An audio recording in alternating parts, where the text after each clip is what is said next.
Thank you very much. Thank you, everybody. It's a big day. Should be fun. I don't know. You'll maybe find reasons why it's not, but I can't imagine because we have a lot of great things happening. It's been a very strong week and a very strong weekend. Before we begin, let me say a few words about the historic events that took place over the last few days. On Saturday, my administration helped broker a full and immediate ceasefire, I think a permanent one, between India and Pakistan, ending a dangerous conflict of two nations with lots of nuclear weapons. And they were going at it hot and heavy, and it was seemingly not going to stop. And I'm very proud to let you know that the leadership of India and Pakistan was unwavering, powerful, but unwavering in both cases, and having these, they really were, from the standpoint of having the strength and the wisdom and fortitude to fully know and to understand the gravity of the situation. And we helped a lot. And we helped also with trade. I said, come on, we're going to do a lot of trade with you guys. Let's stop it. Let's stop it. If you stop it, we're doing trade. If you don't stop it, we're not going to do any trade. People have never really used trade the way I used it. That I can tell you. And all of a sudden they said, I think we're going to stop. And they have. And they did it for a lot of reasons, but trade is a big one. We're going to do a lot of trade with Pakistan. We're going to do a lot of trade with India. We're negotiating with India right now. We're going to be soon negotiating with Pakistan. And we stopped the nuclear conflict. I think it could have been a bad nuclear war. Millions of people could have been killed, so I'm very proud of that. I also want to thank Vice President Vance and Secretary of State Rubio for their work and efforts. They worked very hard on that. We also, as you know, created a situation where the Houthis, for the first time ever, have ceased firing, and they've let it be known that they're not going to be firing at American ships anymore, not going to be firing at Americans anymore. This was a heavy barrage that lasted for approximately 50 days. And as you know, they've been in war essentially for forever. But over the last 10 years, they've been very difficult for other countries. Nobody was able to do what we did. But they stopped, and we take their word for it. Their surrogates and them directly said, we don't want to do this anymore. And so we were satisfied with that. In addition, yesterday we achieved a total reset with China after productive talks in Geneva. Both sides now agreed to reduce the tariffs imposed after April 2nd to 10% for 90 days as negotiators continue on the larger structural issues. And I want to tell you that a couple of things.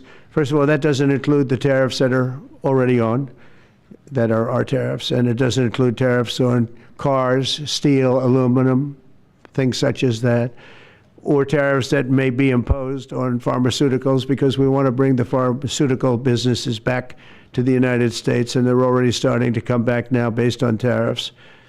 Because they don't want to pay 25, 50, or 100% tariffs, so they're moving them back to the United States.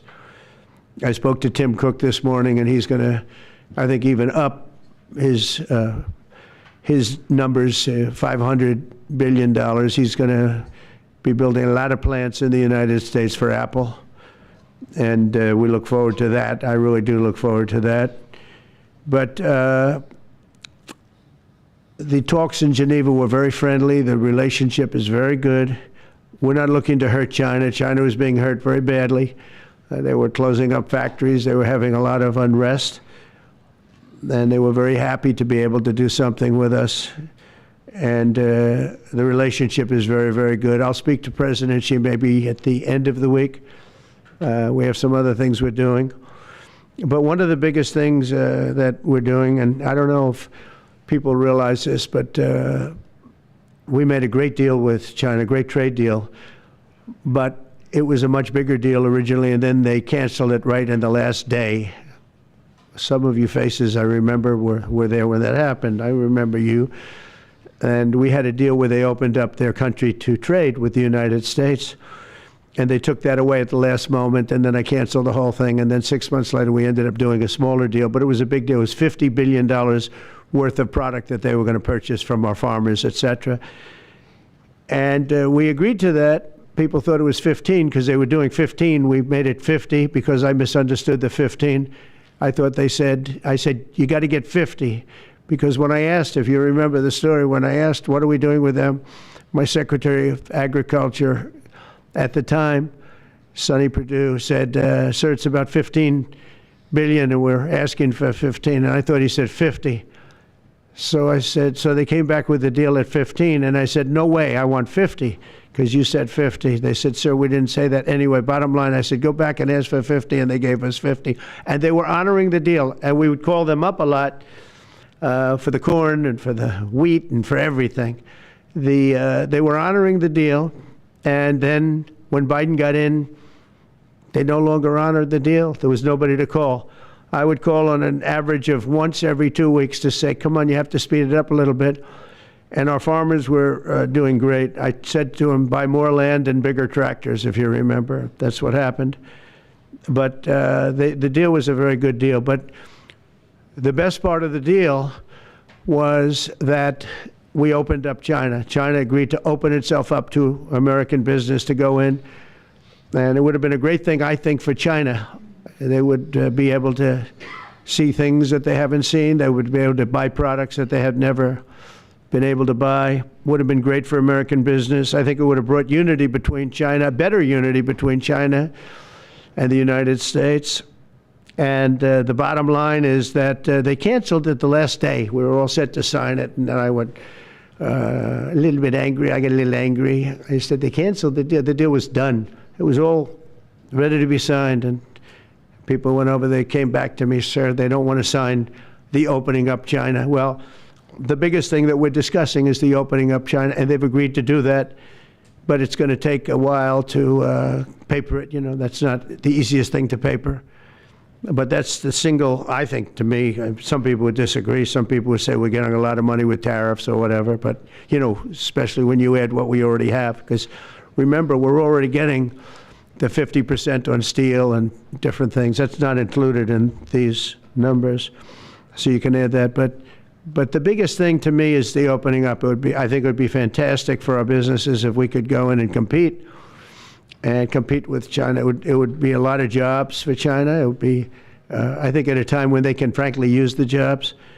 And that's what we're talking about. So that's a very, very important element to add. So when Scott, I watched him speak the other day, and I think he didn't want to say it, but I said, it's okay to say it. Look, if we don't get it, we don't get it. But if we don't get it, it won't be a positive thing. But if we do get it, I think it's maybe the most important thing to happen. Because if you think about it, we opened up our country to China. They have very few restrictions. And they didn't open their country to us. Never made sense to me. It's not fair. And they've agreed to open China, fully open China. And I think it's going to be fantastic for China. I think it's going to be fantastic for us. And I think it's going to be great for unification and peace. China will also suspend and remove all of its non-monetary barriers. They've agreed to do that. Well, they're very numerous. But again, to me, the biggest thing that came out of that meeting is they've agreed. Now we have to get it papered, but they've agreed to open up China. It's going to be great for everybody. And third, I'm very happy to announce that Idan Alexander, an American citizen who until recently most thought was no longer living, thought was dead, is going to be released in about 2 hours, actually. And he's going to be released before the eyes of Steve Witkoff, who has done a fantastic job. I know a lot of people that have a lot of talent. I know Steve had a lot of talent. But I know a lot of people with a lot of talent, but there's one that I thought had a special way about him, special personality, aside from being a good deal maker, had a special way about him, and it was Steve. Knew very little about the subject matter, who does, but he learned it in about 2 hours. and he's been fantastic. So I want to just thank Steve. But they're going to be releasing Idan in about 2 hours from now, or sometime today, let's say. And again, they thought he was dead just a short while ago. His parents are so happy. They're so happy. So it's, as you know, Idan's the only American citizen who's captured and held hostage by Hamas since October 7th, 2023. And he's coming home to his parents, which is really great news. I mean, to me, it's big news. They thought he was dead.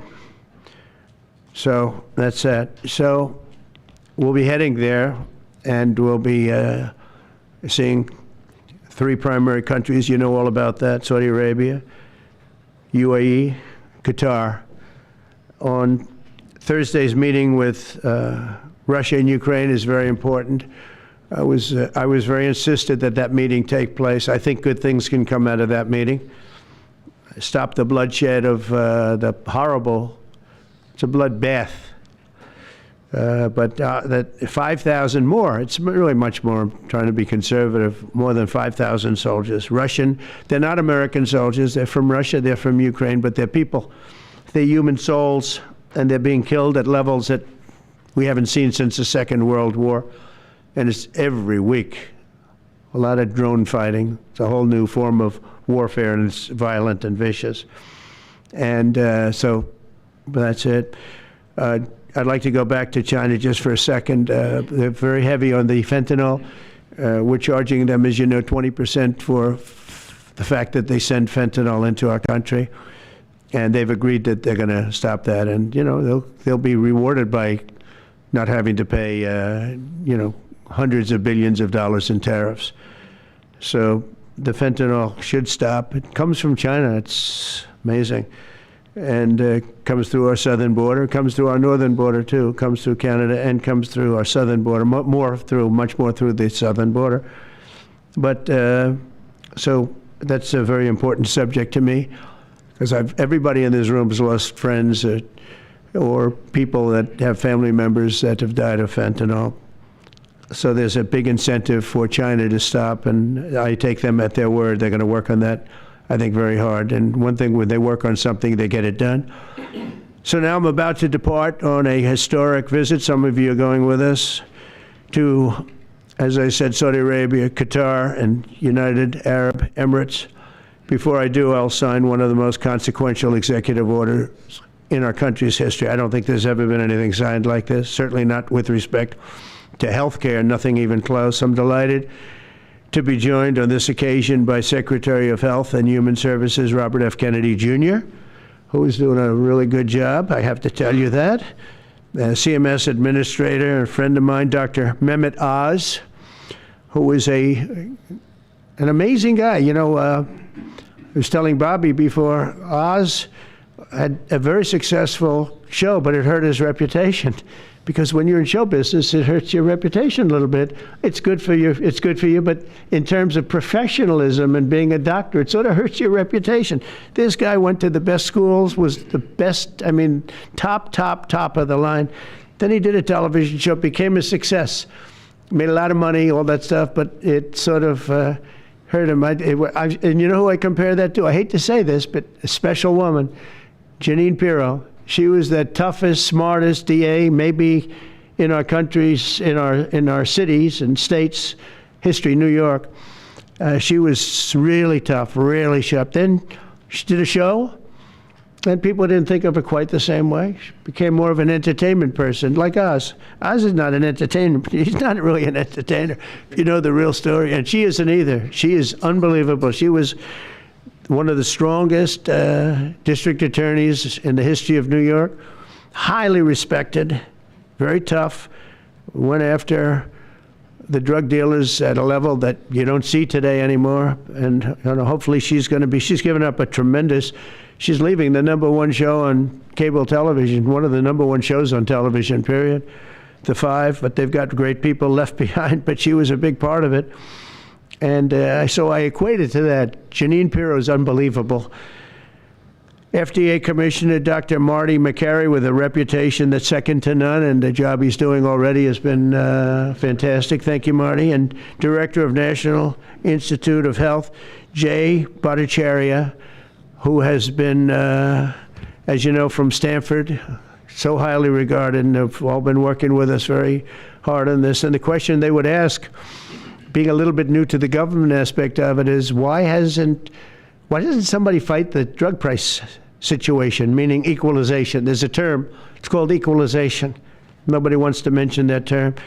And I'm not knocking the drug companies. I'm really more knocking the countries than the drug companies, because they're forced to do things. But the drug lobby is the strongest lobby in this country, they say, the drug lobby.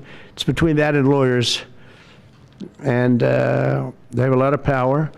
But starting today, the United States will no longer subsidize the health care of foreign countries, which is what we were doing. We're subsidizing others' health care. Countries where they paid a small fraction of what, for the same drug, that what we pay many, many times more for.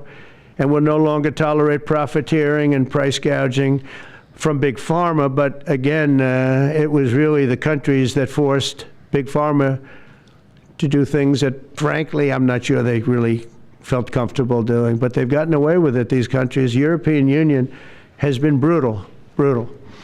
And the drug companies actually told me stories. It was just brutal how they forced them. And European Union suing all our companies, Apple, Google, Meta. They're suing all of our companies. They end up, they have judges that are European Union-centric, and they get rewarded $15 billion, $17 billion, $20 billion, and they use that to run their operation.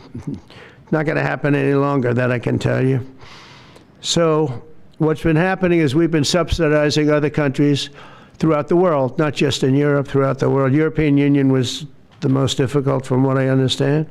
I mean, I'll tell you a story. A friend of mine who's a businessman, very, very, very top guy. Most of you would have heard of him.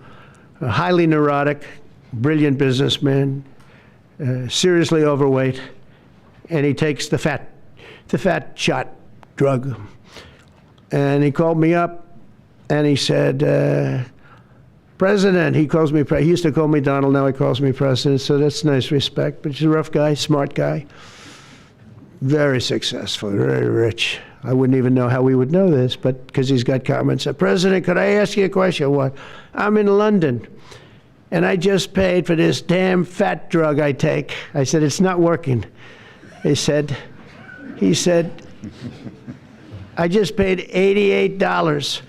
And in New York, I pay $1,300. What the hell is going on?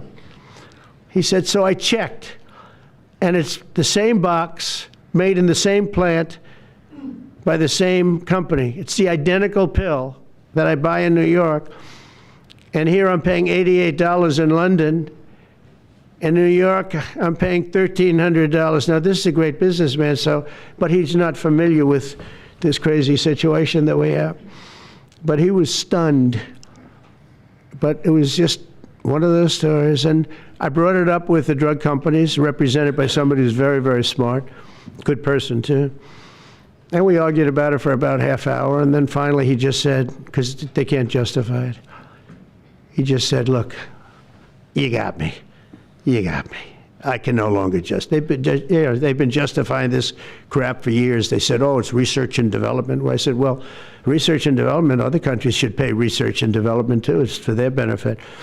It was just one of those things, and the other countries would set a price, and they'd meet the price, and they'd say, if you don't meet the price, you can't sell it in our country.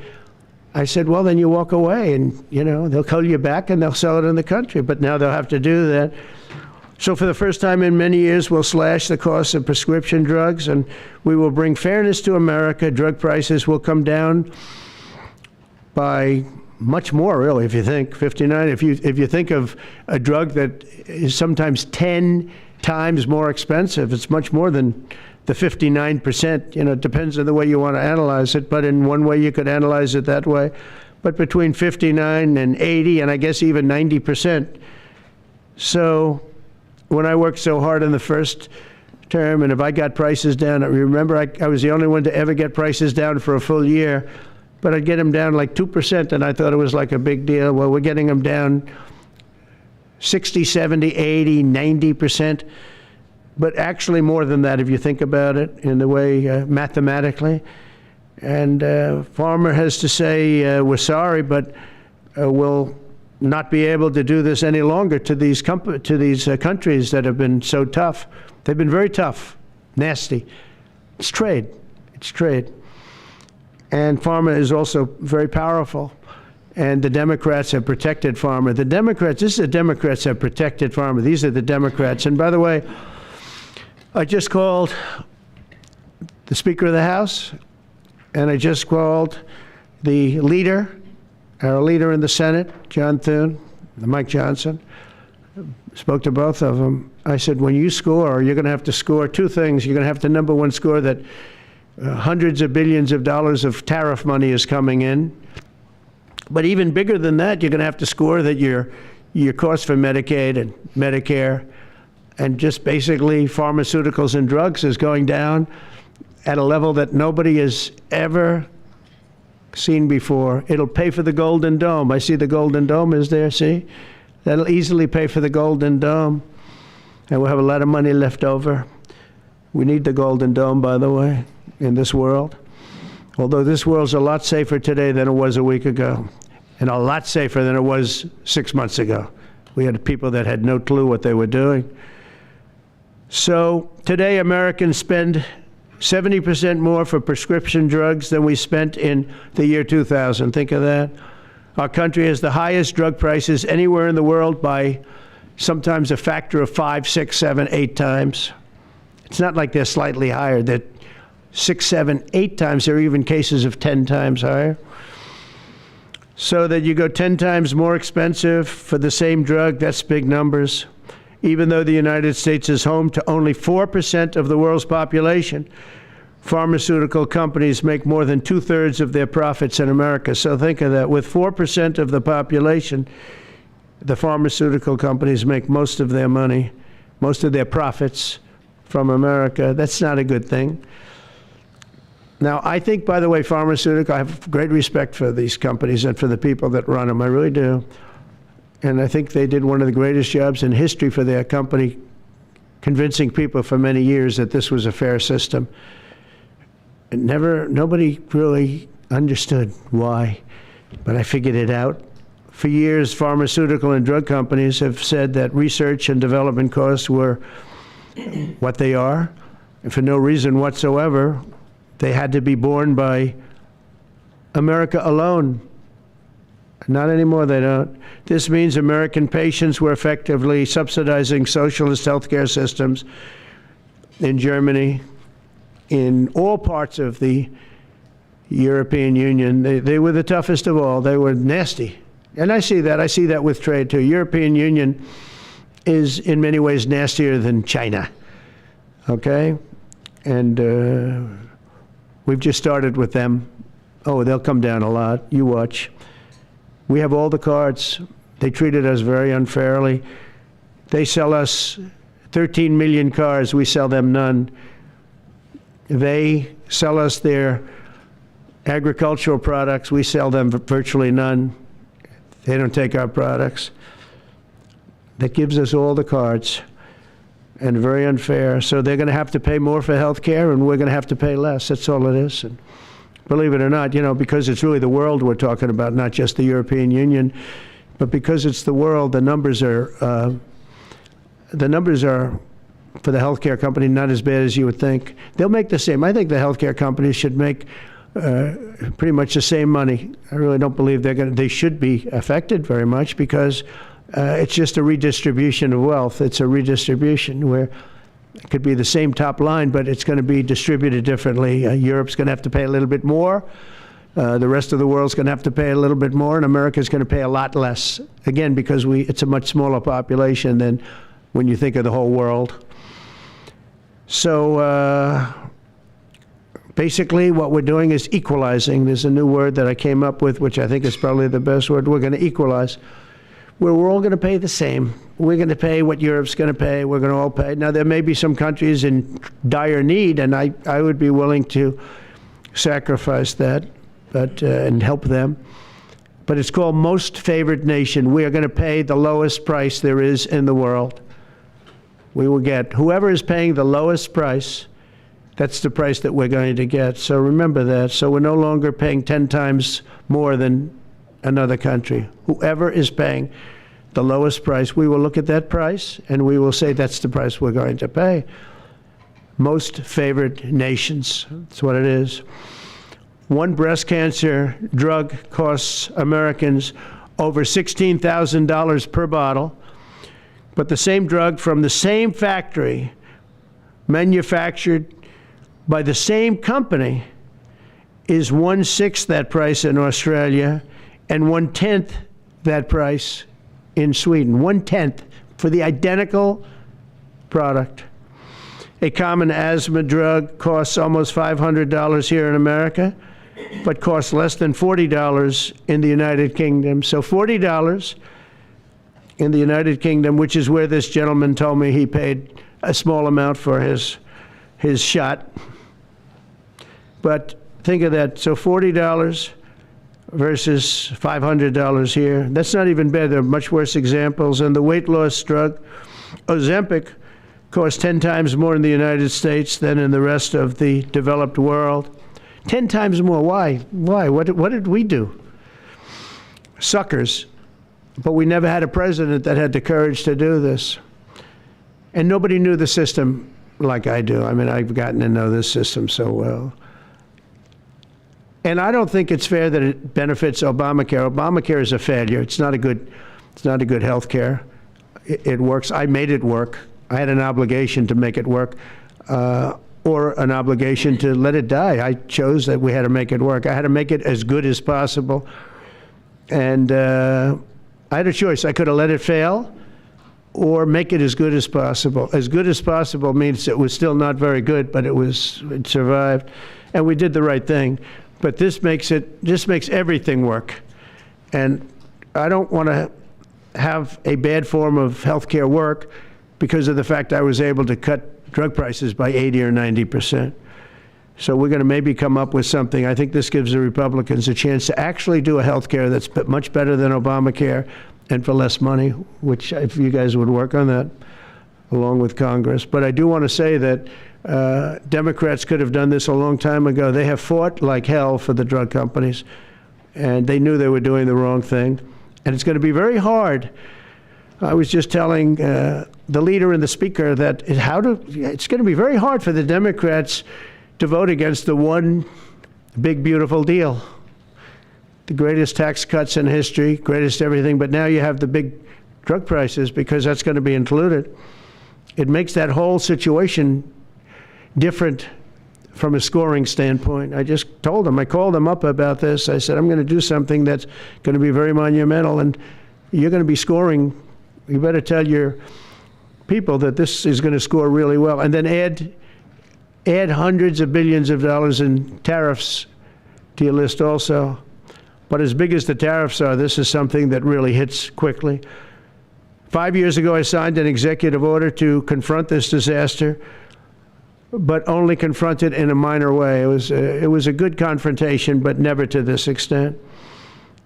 It took people a little while to understand a very complicated system. But Joe Biden, without any knowledge of what he was doing, terminated the policy and then pretended to negotiate under a new system. And then you take a look, 5 out of the 10 drugs that he negotiated are now over 200% more expensive in America than the rest of the world, and far more expensive than when he even got involved. Much more expensive than when he got involved. Joe Biden's plan was as you know, because you wrote about it, you don't say it very loudly, but it was a very big failure, was his whole presidency. First, I'm directing the U.S. Trade Representatives and Department of Commerce to begin investigations into foreign nations that extort drug companies by blocking their products unless they accept bottom line and very low dollar amounts for their product, unfairly shifting the cost burden onto American patients. and we'll be taking a look at that very strongly. The biggest thing we're going to do is we're going to tell those countries, like those represented by the European Union, that, that game is up, sorry. And if they want to get cute, then they don't have to sell cars into the United States anymore. It's a very big subject. And they won't get cute, because I'll defend the drug companies from that standpoint. They were given a price by the European unions and other countries. This is what you do. This is what we're going to pay. We're not going to pay any more. Let America pay the difference, because there was a big shortfall. Let America pay it. And that's what we did, but we're not doing it anymore. Next, my administration will secure what we're calling most favored nations drug pricing. The principle is simple. Whatever the lowest price paid for a drug in other developed countries, that is the price that Americans will pay. And we're using the term other developed countries because there are some countries that need some additional help, and that's fine. I think that's very good.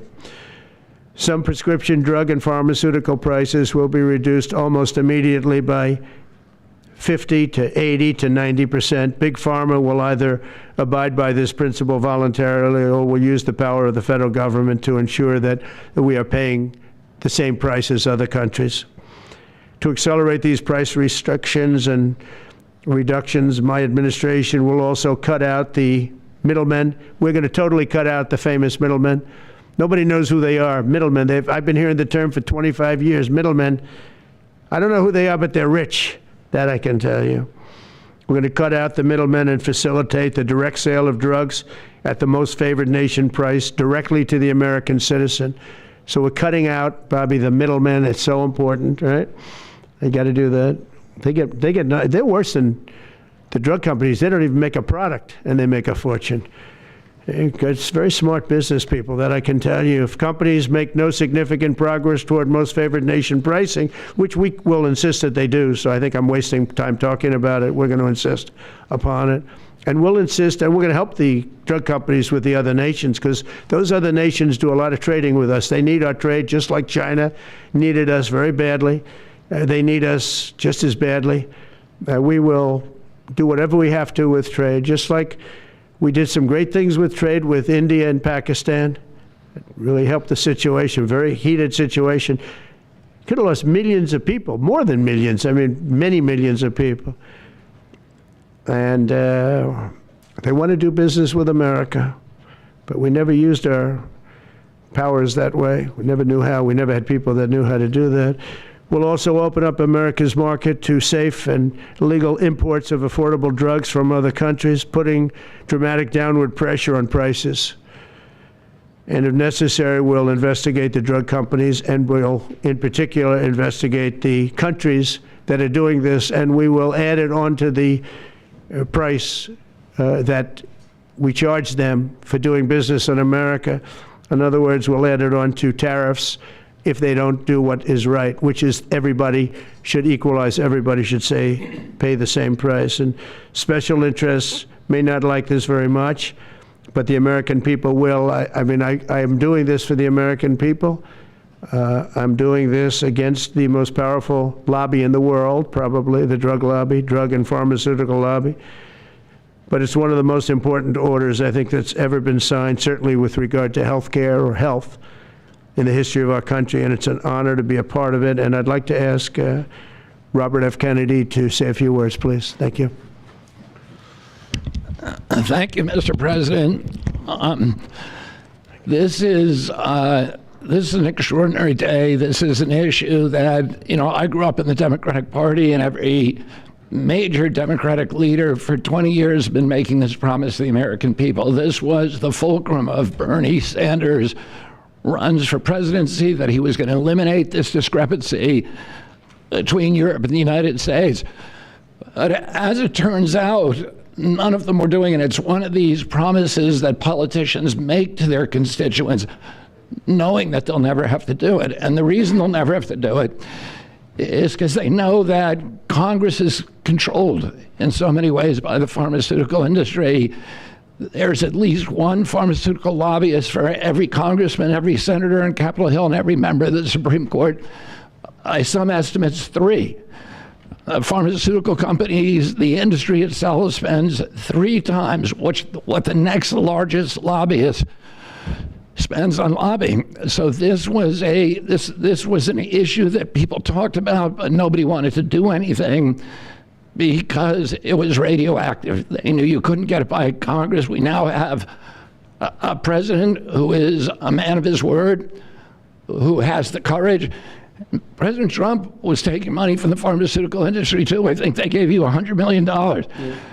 But he can't be bought, unlike most of the politicians in this country. And he is standing here for the American people. I don't know what, there's writers like Lord Elizabeth Warren or Robert Reich who are saying that President Trump is on this side of the oligarchs. There has never been a president more willing to stand up to the oligarchs than President Donald Trump. And I'm very, very proud of you, Mr. President, for your courage, I'll say, because I don't want to be crude, your intestinal fortitude, your stiff spine, and your willingness to stand up for the American people. We have 4.2% of the world's population. Our country represents 75% of the revenues for pharmaceutical companies.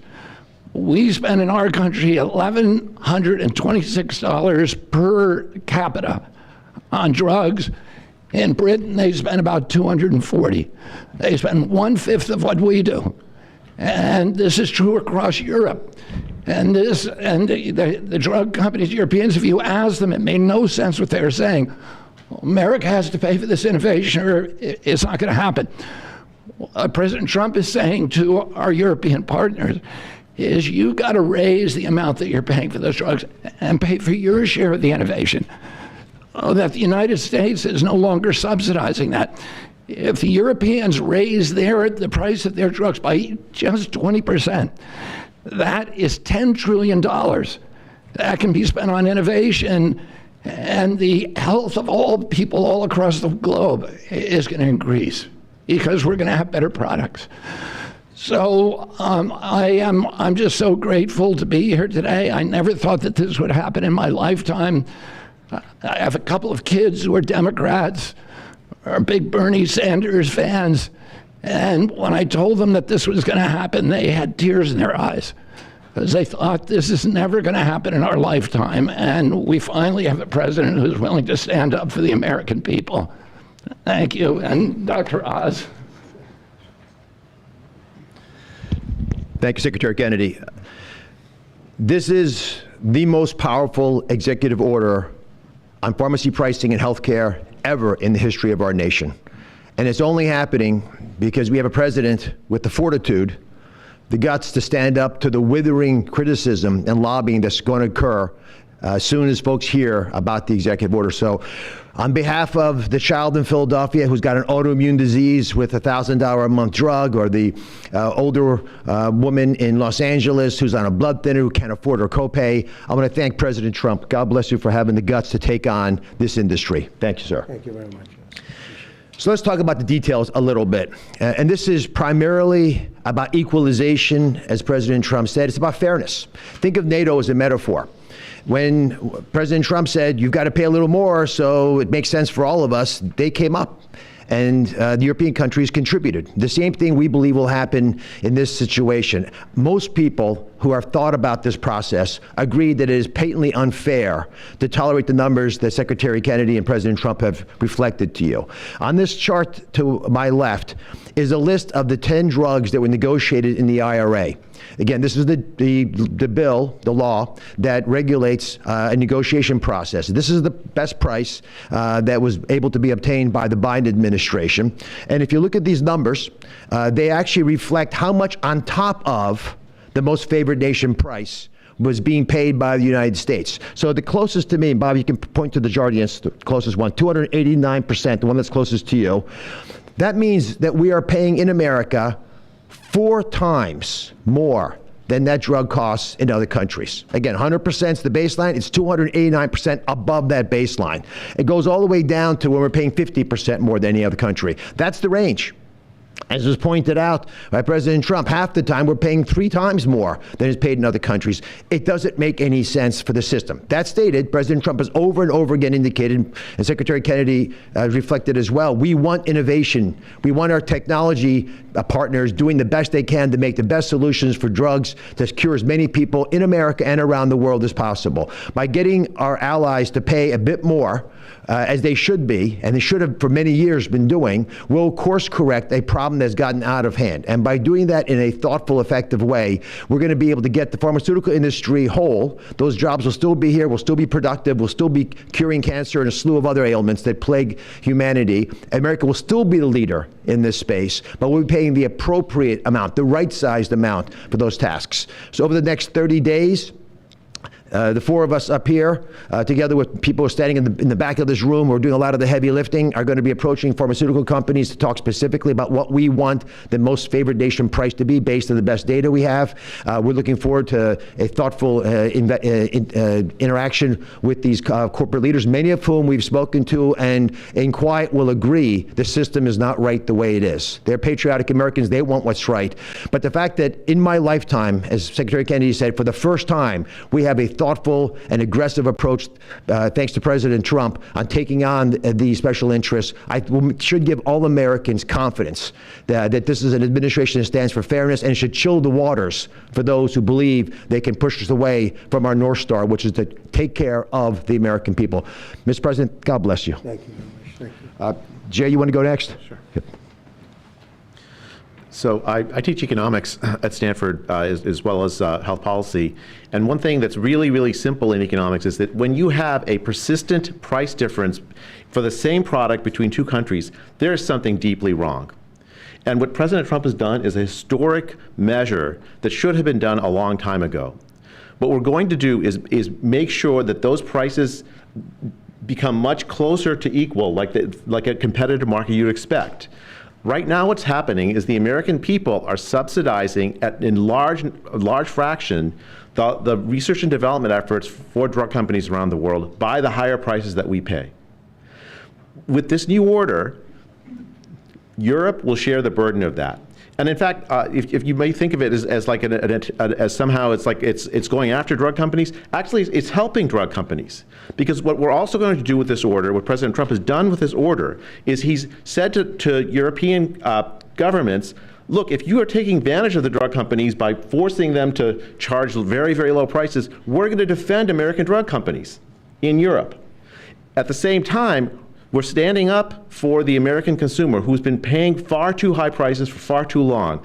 I can go back decades to point to congressional reports after government report after government report of tremendously high drug prices, much higher than the rest of the world, and nothing has been done about it until this moment.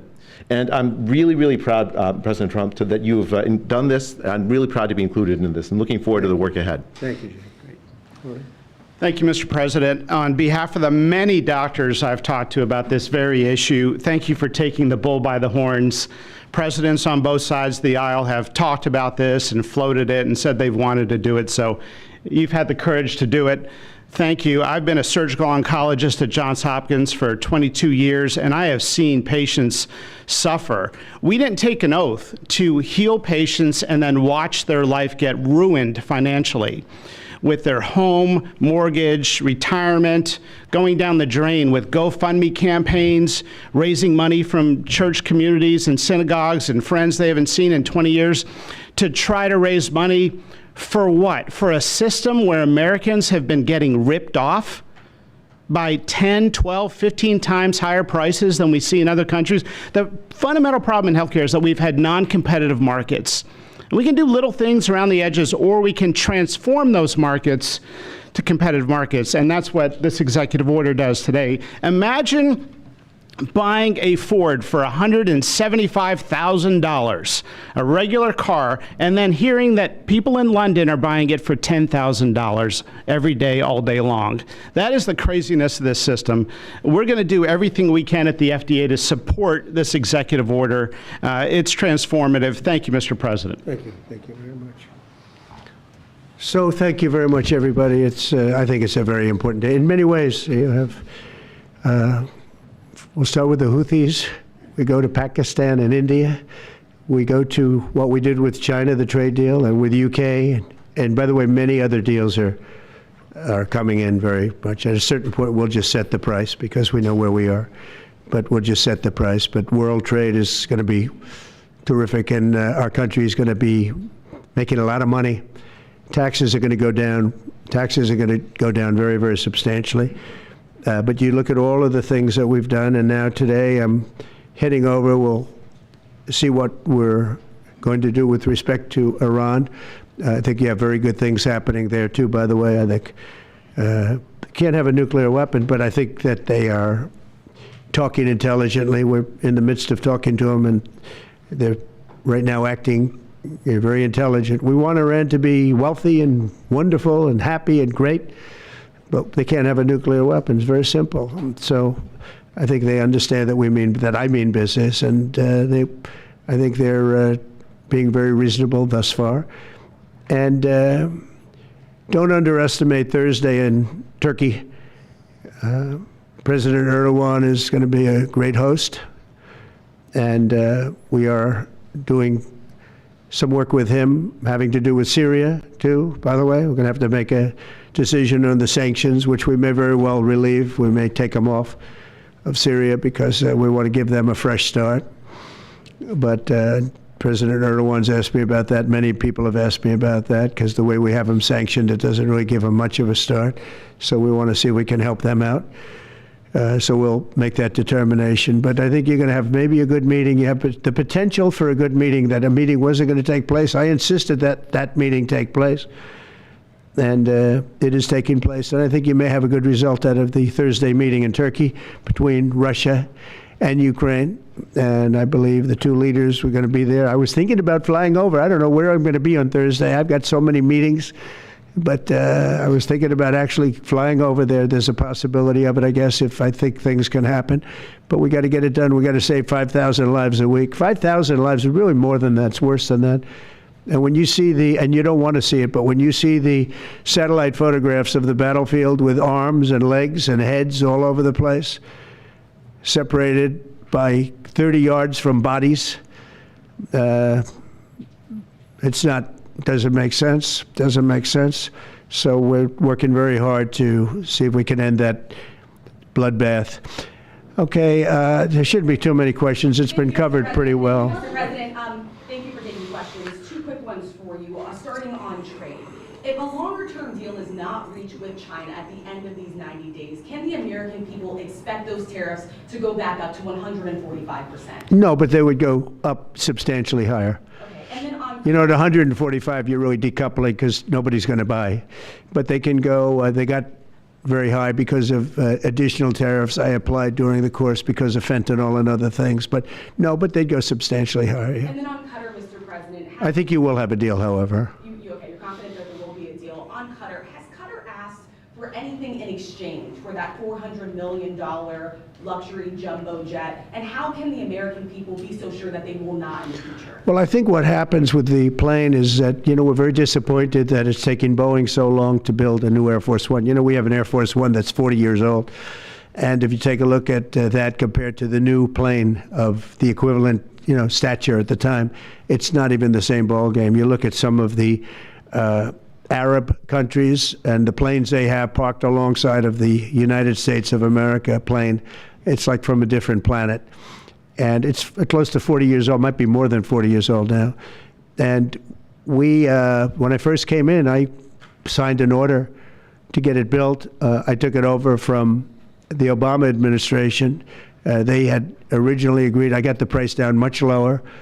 And then when the election didn't exactly work out the way that it should have, a lot of work was not done on the plane because a lot of people didn't know. They made change orders that were so stupid, so ridiculous. And it ended up being a total mess, a real mess. And when I came back, I said, by the way, what's going on with the Boeings that are coming in? Well, sir, they're way behind. And they're way behind. They were way behind. Another mess that I inherited from Biden. And it's going to be a while before we get them. And I think Qatar, who has really, we've helped them a lot over the years in terms of security and safety. I think they end very, very nicely, and I have a lot of respect for the leadership and for the leader, Qatar. And I think they knew about it because they buy Boeings. They buy a lot of Boeings. And they knew about it, and they said, we would like to do something, and if we can get a 747 as a contribution to our Defense Department to use during a couple of years while they're building the other ones, I think that was a very nice gesture. Now, I could be a stupid person and say, oh, no, we don't want a free plane. We give free things out. We'll take one, too. And it helps us out because, again, we're talking about we have 40-year-old aircraft. The money we spend, the maintenance we spend on those planes to keep them tippy-top is astronomical. You wouldn't even believe it. So I think it's a great gesture from Qatar. I appreciate it very much. I would never be one to turn down that kind of an offer. I mean, I could be a stupid person and say, no, we don't want a free, very expensive airplane. But I thought it was a great gesture. And I think it was a gesture because of the fact that we have helped and continue to, we will continue to, all of those countries, Saudi Arabia, UAE, Qatar, and others. We keep them safe. If it wasn't for us, they probably wouldn't exist right now. And I think this was just a gesture of good faith. And I don't get it. Someday it'll be like Ronald Reagan. They decommission them. You know, they get to a certain age, they decommission them. It'll go to my library. They're talking about going to my library in years out. But I thought it was a great gesture. And it's something that was done by Ronald Reagan. They actually decommissioned the plane, and he put it in his library. And it actually has made the library, I think, a Boeing 707. It's actually made the library more successful. So it was good.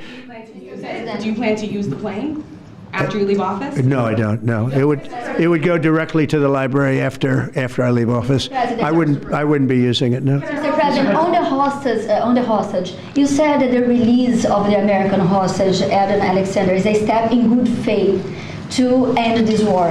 Do you expect any progress, or perhaps announcement on ceasefire during your trip to the Middle East? We hope that we're going to have other hostages released too, as you know. So when I met with the hostages 3 weeks ago that were there for quite a while, you remember the 10 people that came in, mostly young people. 1 or 2 were a little bit older. They were explaining the trials and tribulations. I mean, they went through hell. And I said, how many are there? They said 59. I said, that's a lot. I didn't realize, because we got a lot out. You know, we got a lot of hostages out, I think you will acknowledge. They said 59, but then they said, they followed that up by saying 59, of which 24 are living, the rest are dead. But the people whose son, mostly son, I think 1 daughter in this case, but mostly sons are there, or husbands are there, those people want the dead bodies as much as they want the live body. I have a mother that calls me, but came up to me when I first met her, and she said, sir, please get my son out. He's dead, but they have his body. And I asked her about that, and it's as though he were alive. The level of wanting that body back is the same. It couldn't be any more, as though he were alive. So, you know, getting the bodies back is very important. It could be a thing having to do with the religion. It could be same. I was amazed at the level of importance. It's the same as if the son or husband or whatever was alive. So they said 59. In fact, they came in with a number 59 written out on like a sign on their chest. But they came to thank me for getting them out. And I said, what does the 59 mean? They said, well, that means there are 59 people. But then they said, but 24 are living. Now it's 21. The number's 21. So now it's actually, we'll get Eitan today. We think we're getting him today. So it's 20. So they have 20 live hostages there. The rest are dead bodies. Mr. President, are you open to negotiating your tariffs on cars, steel, and aluminum with China or any other country? Well, we're not even talking about that. We're bringing the car business back into this country. We have commitments, and not only commitments, they've already started construction on many plants. They've left Mexico in a few cases. In a few cases, they've left Canada. They're not going to build in Canada. They're going to build here because we have the market, and the tariffs have been amazing. The election and the tariffs. November 5th was a big day, and on top of that, of course, you wouldn't have the tariffs without the election, I guess, if you look at it. But we have at least 11 committed massive car factories that are going to be built, that are in the process of being built. And some are going through, some have actually started. We also have renovations of existing factories where they weren't utilizing the full factory from years gone by, and now they're under full renovation. They'll be opening up full factories in a very short period of time. Our car industries, I think we're going to have the #1 industry. You know, if you look at Japan and these others, they do tremendously with cars, and they can do that too. But you know, if they want to sell cars in the United States, they're going to have to build factories in the United States, because I'm interested in cars for the United States. Now, one other thing is, in our tax bill, we're giving not only no tax on tips, no tax on Social Security, no tax on overtime, but also we're going to get a deduction for people that borrow money to buy a car if it's made in America. If it's not, we have no interest. On the meeting between President Putin as well as President Zelensky, if President Putin doesn't show up to these talks in person in Turkey, will you join Europe in putting higher sanctions on If I felt it would be important toward getting the deal done, I'm the one that insisted on the meeting. They couldn't get a meeting because one said ceasefire, one said no ceasefire. It was going back and forth. I said, look, at this point, we got to stop it. Just go to the meeting. The meeting's been set. Go to the meeting on Thursday. And if I thought it would be helpful, I don't know where I'm going to be at that particular point. I'll be someplace in the Middle East, but I would fly there if I thought it would be helpful. Yeah, please. Refugees. I want to ask you about South African refugees. Dozens of Afrikaners who claim discrimination in their home country are heading to the United States, Right. where your administration is going to welcome them as refugees. Now, this comes as you halted virtually all refugee admissions for people fleeing famine and war from countries like Sudan and the Democratic Republic of Congo. Why are you creating an expedited path into the country for Afrikaners but not others? Because they're being killed, and we don't want to see people be killed. Now, South Africa leadership is coming to see me, I understand, sometime next week. And, you know, we're supposed to have I guess a G20 meeting there or something, but we're having a G20 meeting. I don't know how we can go unless that situation's taken care of, but it's a genocide that's taking place that you people don't want to write about, but it's a terrible thing that's taking place, and farmers are being killed. They happen to be white, but whether they're white or black makes no difference to me, but white farmers are being brutally killed, and their land is being confiscated in South Africa, and the newspapers and the media, television media doesn't even talk about it. If it were the other way around, they'd talk about it. That would be the only story they'd talk about. And I don't care who they are. I don't care about their race, their color. I don't care about their height, their weight. I don't care about anything. I just know that what's happening is terrible. I have people that live in South Africa. They say it's a terrible situation taking place. So we've essentially extended citizenship to those people to escape from that violence and come here. Yeah. Please. Mr. President, thank you. Are you letting China off the hook for these 90 days, and do you really believe that they will follow through with non-tariff barriers and remove those? Non-monetary tariffs, yeah. Yeah, I think they're going to follow through. I think they want it very badly. I think they want the deal very badly. Again, this doesn't include the steel tariffs that I put on a long time ago that Biden tried to get off, but he couldn't get them off because it was too much money. You know, I took in hundreds of billions of dollars from China, what a lot of people don't know, but we put on the tariffs originally. And if I didn't do that, we wouldn't have a steel industry today. Now we have a thriving steel industry. It'll be thriving much more with what we're doing because this is the next level. But it doesn't include that, doesn't include cars, doesn't include pharmaceuticals when we do that. And the reason we're doing that will be to get them to come back in the country. You know, there are, again, I always say it because a lot of people forget, but if a company like Eli Lilly, which is making a massive investment in the United States right now. They're building many, many plants. They've already started like 7 of them, many plants, but they are not going to be tariffed. There's no tariff cost. So they're all doing that. They're all coming back to the United States. I mean, I'll tell you what, I hope I get the benefit of watching this because, as president, because, you know, it takes a little while to do this stuff. and we're doing it early in the administration. If you think of it, we have, I believe, if you look at the real total, it's over $10 trillion committed for plants and factories. Other administrations haven't had $1 trillion over a 4-year period, even over an 8-year period. We have over $10 trillion committed in one form or the other over 2 months. Give me a break. I'm here to hear 3, but let's give me a break on the first month. We want to get acclimated. But, but if you think about it, it's really 2 months. And so in 2 months, we have an investment already of over $10 trillion. And other presidents haven't had that done over a year, over 4 years in some cases.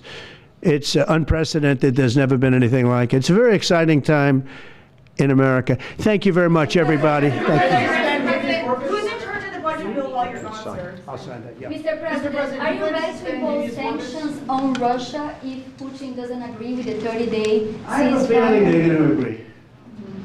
I do. I have a feeling. And who's in charge of the countries? Let's see what happens. No European countries Who's in charge of the budget bill in the negotiations? negotiations. The budget bill negotiations are taking place. Who in your administration is in charge of that while you're gone? Is it Everybody, Vance, the Bobby, from the president? standpoint of medical, this group behind me, I mean, I think it's the best group ever assembled in terms of medical.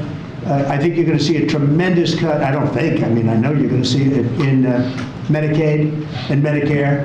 That cut will be massive because drugs are 50-60% of the cost. So Medicaid costs are going down and Medicare costs are going down because of what we're doing today. And there's no, it's not like, oh, gee, well, maybe it won't happen. It's going to happen because the other countries have no choice. Now, the drug companies are going to have to say, listen, if you don't pay more, we're not going to give you the drug, and they're willing to do that. So that's it. They have to, we have to equalize.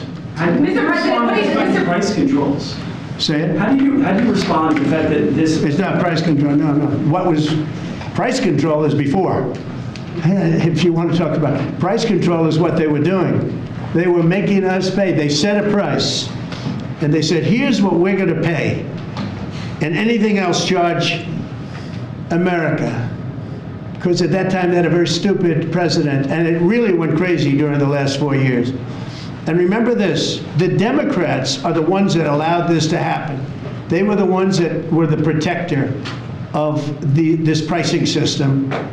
And I think it's going to be very hard. You'll have to ask Democrats, are they going to vote against the one great, big, beautiful deal that's being negotiated now, tax cuts, et cetera? We're now on top of the tax cuts and regulation cuts, all the things. Now you're going to say that the price of your medicine is going down by 60, 70, 80%. You're going to vote against it? I think a lot of Democrats are going to be forced to do something that their leaders are going to beg them not to do, and that's vote for the bill. I don't see how they can vote against it. How can they vote against it when drugs and pharmaceuticals are going to be down 70, 80%? It's going to be very interesting. Mr. President, what do you say to people who view that luxury jet as a personal gift to you? Why not leave it behind? You're ABC fake news, right? Why It's not? only ABC. Well, a few of you would. Let me tell you, you should be embarrassed asking that question. They're giving us a free jet. I could say, no, don't give us, I want to pay you $1 billion or 400 million or whatever it is. Or I could say, thank you very much. You know, there was an old golfer named Sam Snead. Did you ever hear of him? He won 82 tournaments. He was a great golfer. And he had a motto, when they give you a putt, you say, thank you very much. You pick up your ball and you walk to the next hole. A lot of people are stupid. They say, no, I insist on putting it. And then they putt it and they miss it. And their partner gets angry at them. You know what? Remember that, Sam Snead. When they give you a putt, you pick it up and you walk to the next hole and you say, thank you very much. Respectfully, sir, as a businessman, some people may look at this and say, have you ever been given a gift worth millions of dollars and then not received It's not a gift to me, it's a gift to the Department of Defense. And you should know better, because you've been embarrassed enough, and so has your network. Your network is a disaster. ABC is a disaster. Here is the bill. Bobby, come on over here. Now you're talking about trillions and trillions of dollars. Thank you very much, everybody.